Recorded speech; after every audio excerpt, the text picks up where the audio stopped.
Olaudah Equiano, he appears to have been born sometime in the 1740s in West Africa. We know him primarily as a letterist, as an autobiographer, and the highest profile black man in Britain in the late 1700s.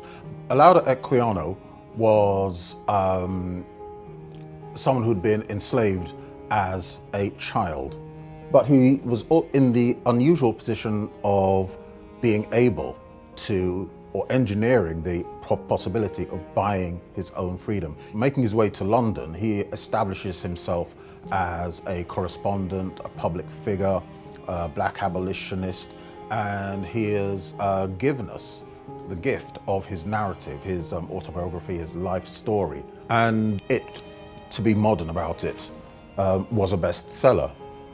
It really put a voice, a black voice, to push forward the abolition movement. He was a resilient man. He was stubborn. He was passionate. He continued to tell his story despite everything. Equiano's interesting narrative, it appears in 1789. It is on one hand a politically focused document. It's an autobiography. It's Christian evidence, religiously based text. It's a travelogue. It's just so many things all bound up in one. I think what is remarkable about Equiano's story is that, for one, he wrote a book. He wrote his story down. When it was published, it went through 9 editions. It was remarkable, and it's still in print to this day. A story that was instrumental in changing the legislation of the transatlantic slave trade. It was important in stopping the slave trade. Equiano was one of a number of black writers who were active in the late 1700s, early 1800s, all of whose main focus was towards the abolition of slavery. You have writers such as Ignatius Sancho, Phyllis Wheatley, 1773, her poems on subjects religious and moral. Robert Wedderburn, very underrated, revolutionary. So you have a whole spectrum of black thinkers, black writers who are here in London at the time. He would have found himself in a city where he wouldn't have been in ethnic terms alone. There were thousands of other black people around him, and having that community around him was a good sort of crucible for his ideas. You might have noticed on coming into contact with the narrative for the first time that there appear to be 2 names under which Equiano is going, one being Gustavas Vassa, the other being Olaudah Equiano. Why is this? Well, brutally put, Gustavas Vassa was the name that he was given as an enslaved young man. Olaudah Equiano is the name that it's believed he had from childhood. That is his African name. And in a sense, he uses both names to signify a self-ownership, an idea of self-ownership, that he is now a free person, that he's now an individual in his own right. So the impact that Equiano's narrative has is quite extraordinary, because although there have been books by black writers, about black authors, and particularly about black people before, here is the first account that we were given of the horrors of slavery from someone who had survived, for example, the Middle Passage. This he describes in not just detail, but horrifying detail, brutal detail. That infernal situation had not properly been presented to the British public before. And one of the greatest things Equiano did was to describe that in graphic detail. Equiano's affinity writing is essential, and I think it's summed up in a quote when he talks about his sister. "Yes, thou dear partner of my childish sports, his sister. Though share of my joys and sorrow, happy should I ever esteem myself to encounter every misery for you, and procure your freedom by sacrifice of my own. So I think very poetically and in these beautiful words, he's saying how he will sacrifice himself in order that his sister be free. And I think that just sums up the man he is. And no wonder this appealed to people, because it really tugs at the heartstrings. He signed the manumission that day, so that before night, I, who had been a slave in the morning, trembling at the will of another, was become my own master and completely free. I thought this was the happiest day I had ever experienced. That quote was from Equiano's narrative. He's describing the moment, the feelings that transport him, literally, after he has been given his freedom. And I don't think that has ever been described so well before.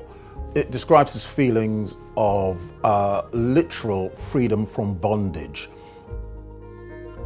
What he did, which I think is very interesting, is that he centered Christianity, or aspects of Christianity, in his abolitionist arguments. He used it as a tool, I would actually say as a weapon, to challenge and coerce British believers into anti-slavery positions. Amongst Equiano's tools, amongst his armory, was the use of the petition for building alliances and for addressing power.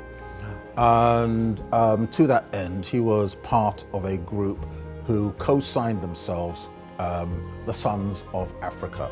You could say the first, to our knowledge, black lobbying group. And amongst the people, or the parties, to whom they presented a petition was Queen Charlotte, the wife of George III.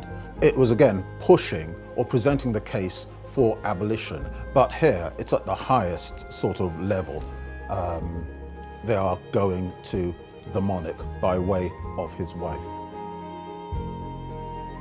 So Equiano's book tours and his public readings, they did a number of things. Primarily, or initially, they boosted sales of his work, because he didn't just present his ideas on the page. You could also say he presented them on the stage as well. He'd be going to church meetings, to village halls, to market squares, all over the British Isles and I think parts of Ireland as well.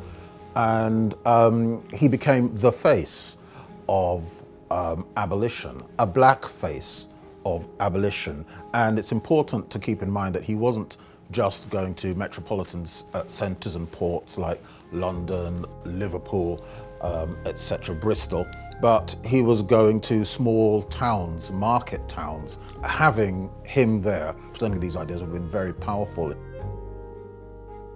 Through Equiano's autobiography, you encounter so many spheres of life, and it is a book which can still be read today, with many lessons for our own time. Taken as a group of writers, it's through Equiano, Wedderburn, Cugoano, that you have multiple positions, whether that's through religion, whether that's through economics, whether that's through blood and fire revolution.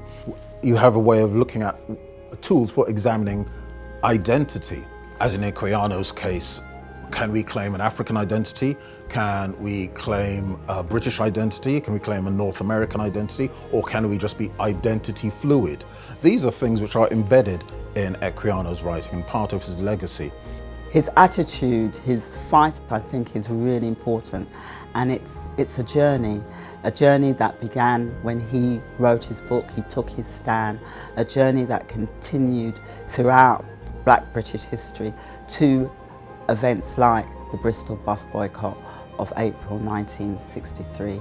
And for me, as a young Black British woman who's born here, it was important to have that, to see that journey, to see that this young man could be so strong, so courageous, and it gave me inspiration and hope. Writers like Equiano is just one of several histories that has to be tapped. His name should be a household name. All these people who wrote these stories so long ago, but speak of today as well as the past. So if you are someone who cares about change in the world, then these texts they offer so many examples of how to organize, how to connect with other movements, other peoples of all ranks and statuses, and how to push a movement forward, moving collectively rather than as individuals.